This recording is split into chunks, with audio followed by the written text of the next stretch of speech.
지난주부터 룻기를 보고 있습니다. 룻기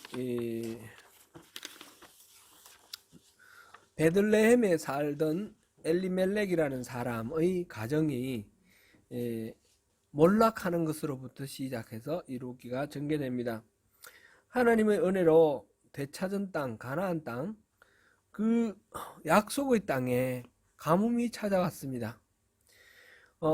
떡집이라는 이름을 가진 베들레헴이 떡집이 아니라 굶주림과 헐벗음으로 백성이 살 수 없는 그런 지경이 되었습니다. 마치 그 베데스다 연못, 은혜의 집이라는 그 이름을 가진 베데스다 연못이 시기와 질투와 갈등, 경쟁으로 얼룩진 그런 곳이 되었던 것처럼 지금 떡집이 기근을 당하여 먹을 것이 없는 그런 상황이 되었습니다. 약속의 민족 이스라엘의 백성인 엘리멜렉과 그 가족들은 하나님의 복을 거절당한 모압 땅으로 살 길을 찾아 떠나갔습니다. 굶주림을 면하고 좀 잘 살려고 모압을 갔는데 그곳에서 더 큰 불행을 당했습니다. 엘리멜렉이 죽었습니다. 뭐 때문에 죽었는지 이유는 나오지 않는데 한 집의 가장이 죽었으니까 그 얼마나 큰 일입니까? 그래도 그나마 그래도 안심이 되는 것은 든든한 두 아들이 있었습니다. 그래서 나오미는 두 아들을 장가 보내고 또 따뜻한 그런 가정을 이루면서 살기를 원해서 두 아들을 장가 보냈는데 이 두 아들이 또 죽었습니다. 이 두 아들도 무슨 이유로 어떻게 죽었는지는 모르지만 어쨌든 죽었습니다. 지금 남아있는 사람은 시어머니와 두 며느리, 세 과부만 남아있습니다. 남편도 이렇게 평생을 같이 살기로 해로하기를 원하는데 먼저 죽고 혼자 남으면 정말 허전하고 비통하고 안타까울 것입니다. 그러나 남편은 남편이라 하고 자식을 앞세우는 부모의 그 마음의 심정은 얼마나 또 애통하고 또 아프겠습니까? 그런데 그렇게 까닭을 알 수 없는 그런 불행이 엎친 데 덮쳐서 이렇게 한 집안이 완전히 이제 말하자면 거덜났습니다. 망했습니다. 고대 사회에서 여성들은 오늘날처럼 경제활동을 할 수 있는 것도 아니고 신분이 이렇게 존중받는 그런 것도 아닙니다. 인구조사할 때 여성은 카운트도 안 될 정도로 그렇게 존재감이 없는 것이고 노비처럼 이렇게 소유물로 취급되던 그런 때입니다. 그런데 남자가 없이 세 과부가 산다면 무엇을 먹고 어떻게 살겠습니까? 큰 위기에 빠졌습니다. 이렇게 가정이 철저히 망가지고 파괴된 상황에서 어찌할 바를 모르고 있는 이 기구한 인생, 이 주인공 나오미가 오늘 본문에서 드디어 살 길을 찾아 떠납니다. 곧 나오미의 선택을 보면서 하나님 나라 백성들이 어떻게 살아가야 할까? 특별히 어려움에 처하고 이렇게 절망 가운데 있을 때에 어떻게 회복해 나갈 것인가? 그것을 우리 같이 한번 살펴보도록 하겠습니다. 지난주에 룻기를 개관하면서 한 단어, 중요한 단어 하나를 소개했습니다. 기억나십니까? 히브리 말로 뭐라고 그랬죠? 헤세드라는 말을 우리 기억하자 했습니다. 헤세드라는 말은 자비, 인애, 긍휼 그런 말로 뜻으로 번역되는 단어입니다. 원래 이제 이건 동사 하사드라는 동사에서 나왔는데 구원하다, 지키다, 보살피다 그런 의미를 갖는 말에서 명사형으로 바뀌었습니다. 그러니까 이 헤세드는 사랑을 베풀어주고 보살펴주는 것을 가리키는 그런 명사입니다. 몰락한 가정의 어른인 나오미가 이제 고향으로 돌아가려고 길을 떠났습니다. 지금 모압 땅에서 완전히 망했는데 그 망한 가운데서 소문 들으니까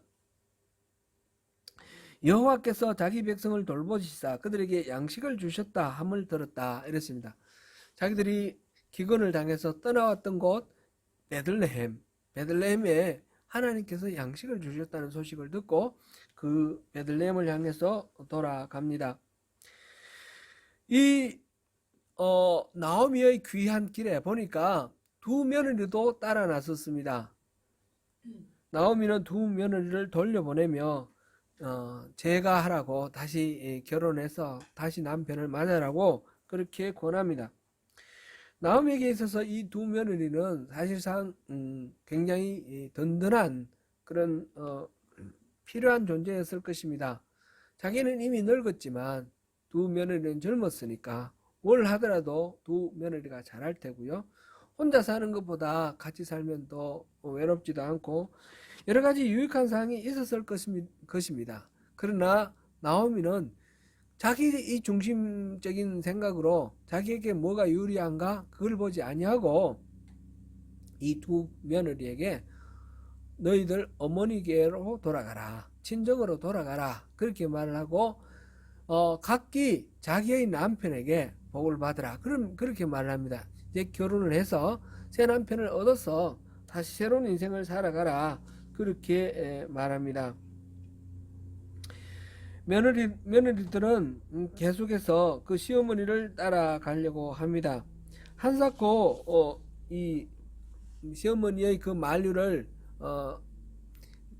친정으로 돌아가라고 하는 그 만류를 받아들이지 않고 따라가려고 합니다. 그럴 때 나오미가 이제 이 며느리를 설득하는 말이 이 계대 결혼 그 이야기를 합니다. 내가 이미 늙었는데 언제 남편을 맞이하겠느냐. 내가 요행이 남편을 맞이해서 아기를 낳는다 하더라도 그 아기가 자랄 때까지 너희들이 어떻게 기다리겠느냐. 그러니까 그런 거는 가능성도 없는 일이니까 떠나가라 그렇게 이제 이야기를 합니다.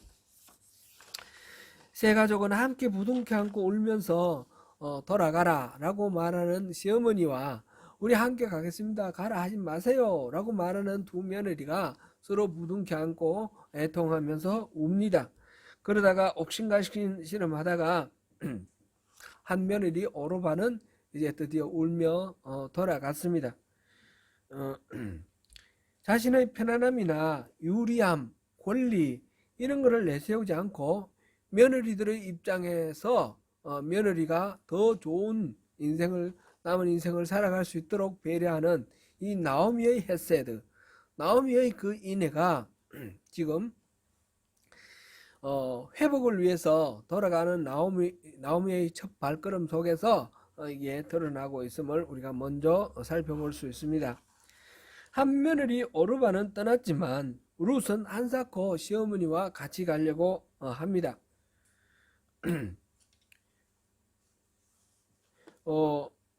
16절을 한번 보겠습니다. 16절.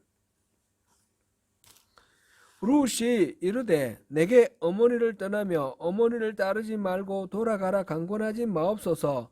어머니께서 가시는 곳에 나도 가고 어머니께서 머무시는 곳에서 나도 머물겠나이다.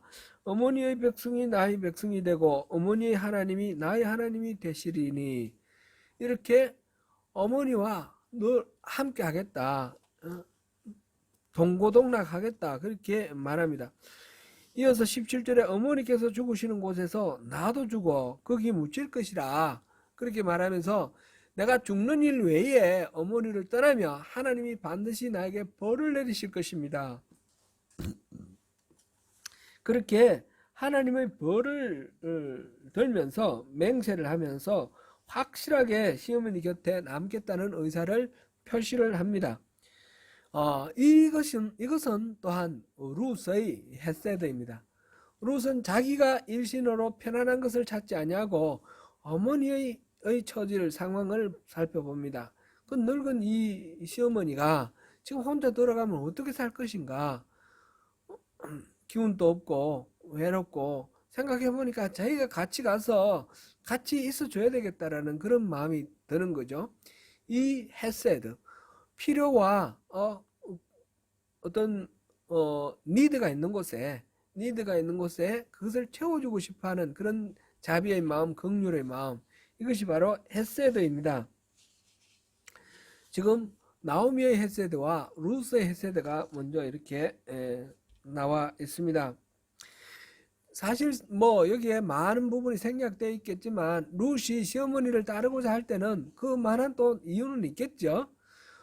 시어머니와 같이 사는 것이 지긋지긋하고 힘들고 뭐 괴로웠더라면 같이 가겠다 그런 말은 안 하겠죠. 나오미가 그만큼 룻을 또 이렇게 마음으로 감동할 수 있도록 사랑으로 딸처럼 그렇게 보살폈고 사랑으로 또 이렇게 섬겼다라는 것을 우리가 짐작은 할 수 있습니다. 아무리 그렇더라도 그렇게 하더라도 그 시어머니를 따르고 시어머니와 함께하고 함께 죽겠다라고 말하는 이 룻의 헤세드, 이거는 하나님께서 이 룻에게 특별히 베풀어 주신 그 은혜다, 이렇게 생각이 됩니다. 두 사람은 드디어 베들레헴에 도착했습니다. 동네 사람이 나오미의 귀향을 떠들썩하게 맞이합니다. 그러면서 이가 나오미냐, 이 사람이 나오미냐, 그 이전부터 이 동네 살다가 모압 땅으로 간 엘리멜렉의 집안에 대한 이야기는 들었겠죠. 베들레헴 사람들이 들었는데 그 집이 어떻게 됐다는 소문도 아마 들었을지도 모르겠습니다. 그래서 나오미가 돌아왔다는 소식 듣고 이 사람이 나오미인가, 그렇게 이제 모두들 이렇게 쑥덕쑥덕하면서 맞이를 합니다. 그때 나오미가 하는 말이, 나를 나오미라 하지 마라. 나오미라는 말은 기쁨, 희락이라는 뜻입니다. 나를 나오미라 하지 마라. 나는 그 나오미라는 이름에 맞지 않다. 나를 마라라 불러라. 마라는 괴로움이라는 뜻입니다. 쓰다라는 뜻입니다. 쓰라리라는 그런 뜻이죠. 그 출애굽 때 홍해를 건너서 수르 광야에 들어와서 사흘 길을 걸었는데 마실 물이 없어서 고통을 했을 때 마침 물이 나타났습니다. 근데 그 물을 먹어보니까 너무 써서 먹지 못했다 그랬습니다. 그래서 하나님을 원망하고 막 이런 게 나오는데, 모세가 기도하고 나무 토막을 하나를 던지니까 물이 달아졌다 그랬고요. 그리고 바로 조금 있다가 12 종려나무가 있는 그 엘림이 나타났죠. 그러니까 그 마라, 그 쓴 물, 고통스러운 물, 그 마라라는 말을 지금 나오미가 자기의 이름을 마라라고 불러달라, 그렇게 말을 합니다. 그만큼 지금 자기 처지가 고통스럽고 힘들다라는 것을 말하는 것이죠. 모든 것을 다 잃고 돌아온 곳이 지금 베들레헴입니다. 나오미 가족이 살 수 없어서 떠났던 고통스러운 장소, 그 베들레헴으로 돌아왔습니다. 기근이 들어 식구들이 먹고 살 수 없어서 그래서 떠났던 자리, 헐벗어서 살기 위해서 벗어나려고 했던 그 자리가 바로 베들레헴입니다.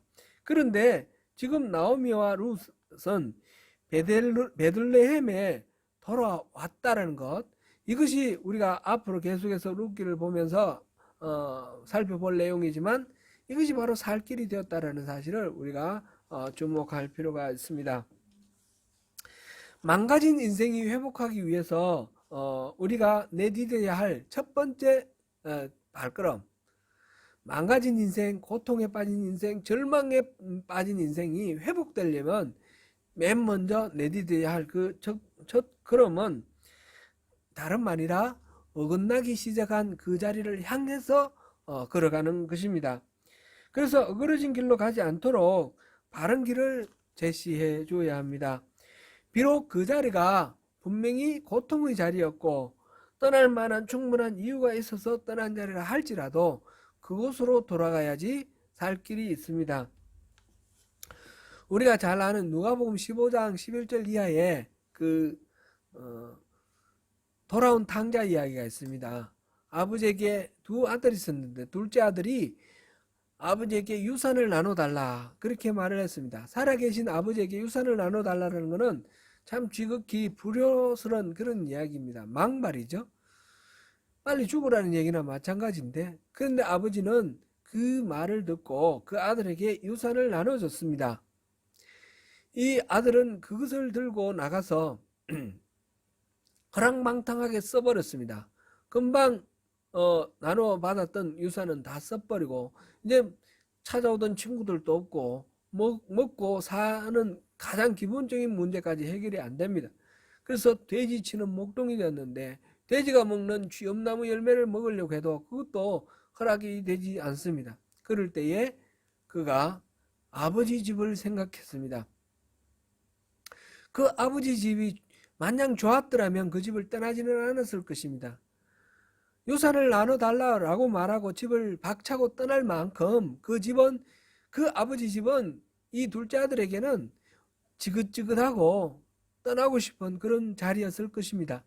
그런데 이 절망의 상황 속에서 그가 회복되기 위해서 떠올린 자리는 바로 그 아버지의 집이었다는 사실입니다.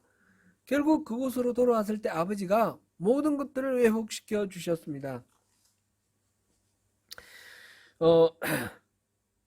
출발점은 사실 그다지 그리운 곳이 아니고 고통의 지점이지만, 떠나고 싶었던 곳이지만 그곳에 답이 있었다는 것을 볼 수 있습니다.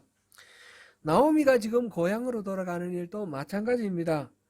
이 고향 베들레헴으로 돌아가는 것, 이건 떠날 만한 이유가 있었을 것입니다. 단순히 기근이 문제가 아니고 온 집안이 이주를 해야 되겠다 싶을 정도로 어떤 이유들이 있었을 것입니다. 근데 그곳으로 돌아간다는 것은 여간 어려운 결단이 아닙니다. 잘 돼서 돌아가면 금이환영하면 좋겠지만 완전 망해가지고 돌아가고 그 신랑도 죽었고 자식도 죽었고 그런 상태에서 돌아가면 동네 사람들이 얼마나 수군거리고 얼마나 이렇게 얕잡아 보면서 경멸하겠습니까? 자존심이 완전 바닥이 날 것입니다. 그런데 나오미가 선택한 것은 모르는 곳에 가서 사는 것이 아니라 세상 사람 다 아는 그곳, 자기의 원래의 자리로 돌아가는 그 길을 선택을 했습니다. 나오미가 고향 베들레헴으로 돌아가기로 결단한 그 배경에는 모압에서 일어난 이 일에서 하나님의 뜻을 찾으려고 했던 그 마음이 있었습니다. 그 불행이 그저 우연이 아니라 하나님의 징계라고 여겼기 때문입니다. 21절 읽어보겠습니다. 20절부터 21절 두 절을 읽겠습니다. 나오미가 그들에게 이르되 나를 나오미라 부르지 말고 나를 마라라 부르라. 이는 전능자가 나를 심히 괴롭게 하셨음이니라. 내가 풍족하게 나갔더니 여호와께서 내게 비어 돌아오게 하셨느니라. 여호와께서 나를 징벌하셨고 전능자가 나를 괴롭게 하셨거늘 너희가 어찌 나를 나오미라 부르느냐 하니라. 아멘. 지금 자기가 겪고 있는 이 고통은 우연히 있는 그런 고통이 아니라 전능자 여호와가 나를 괴롭게 하는 것이다, 이렇게 말을 하고 있습니다. 실질적으로 하나님이 괴롭게 하셔서 징벌해서 그런 것이 아닐 수도 있습니다. 우리의 판단은 잘못될 수도 있습니다. 그러나 이것을 징벌로 받아들일 때에 어떤 의미가 있는가 우리가 볼 수 있습니다. 나오미는 이 자기가 겪고 있는 이 고통의 원인을 우연이나 재수 없었으나 그런 것이 아니라 하나님이 징벌하셨다라고 그렇게 생각합니다. 이것이 맞는 말일 수도 있고 아닐 수도 있지만 어쨌든 이러한 나오미의 태도가 결국 하나님의 헤세드를 덧입어서 회복될 수 있는 첫걸음이 되었습니다. 완전 빈털터리가 되어 돌아왔는데 나갈 때는 풍족하게 나갔다 그랬습니다. 기근이 들어서 먹을 것이 없어 나갔지만 그래도 뭔가 준비해서 같이 들고 나갈 만한 그런 거리는 있었습니다. 이민을 모압 땅으로 가서 정착해서 또 집을 사고 거기에 토지를 사고 할 만한 그런 거리들이 있었던 것이죠. 그랬는데 지금은 어떻습니까? 완전 빈털터리가 되어 돌아온 것입니다. 풍족하게 나갔다가 지금 비어서 돌아왔다. 그렇게 말을 하고 있습니다. 그 원인이 바로 하나님의 징벌이다. 재산만 잃어버려서 모르겠는데 남편도 잃었고 두 아들도 잃었습니다. 이거는 정말 이루 말할 수 없는 정말 하늘이 무너지는 것 같은 그런 절망이죠. 베들레헴이 기근을 당했다면 그 하나님이 만약 징벌로 베들레헴에 기근이 있게 하셨다면 그랬으면 어떻게 반응했어야 할까요? 거기에서 하나님의 뜻을 묻고 회개하고 돌이켜야 했을 것입니다. 그런데 그 기근을 피하여 모압 땅으로 갔습니다. 그랬는데 모압 땅에서 다시 망했습니다. 그제서야 이 나오미는 이게 우연히 일어난 일이 아니구나. 이거는 징계구나. 이렇게 생각을 했습니다. 하나님의 징계는 항상 그렇습니다.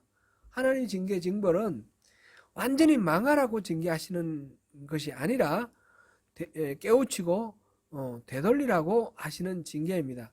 히브리서 12장 5절 이하에 하나님의 징계가 기록되어 있습니다.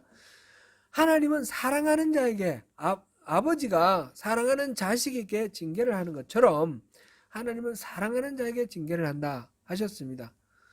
아버지가 자식이 잘못되는데도 그대로 내버려 둔다는 것은 그는 친자식이 아니다. 의붓 자식이다. 그렇게까지 말을 합니다. 그렇게 우리 인생에 어려움이 있는 것은 그것을 통해서 우리가 뭔가 깨닫고 되돌리라는 뜻이다. 이렇게 말하는 것입니다. 이 징계라는 것이 영어 번역에서 보면 디시플린이라는 말이 되어 있죠. 제자를 훈련하는 거. 디사이플이 제자들 아닙니까? 제자 아닙니까? 디시플린, 제자로 양육하는 거. 그러니까 징계라는 거는 하나님이 훈련시키는 것이다 하는 것이라는 거죠. 이 하나님의 성품에 대해서 우리가 잘 안다 그러면 이 문제들을 쉽게 이해할 수 있습니다. 하나님은 전지하시고 하나님은 전능하시고 하나님은 본성이 사랑이십니다. 우리가 겪고 있는 이 어려움을 하나님은 전지하시기 때문에 다 알고 계십니다. 하나님이 몰라서 실수로 이런 일이 빚어지게 내버려 두시는 것이 아니라는 것이죠.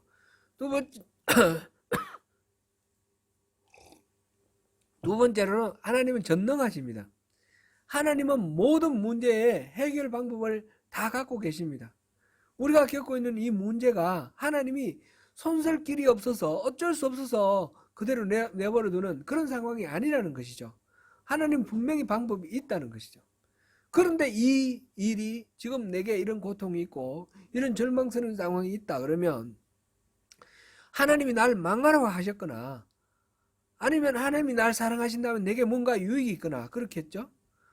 하나님의 왜 그렇죠?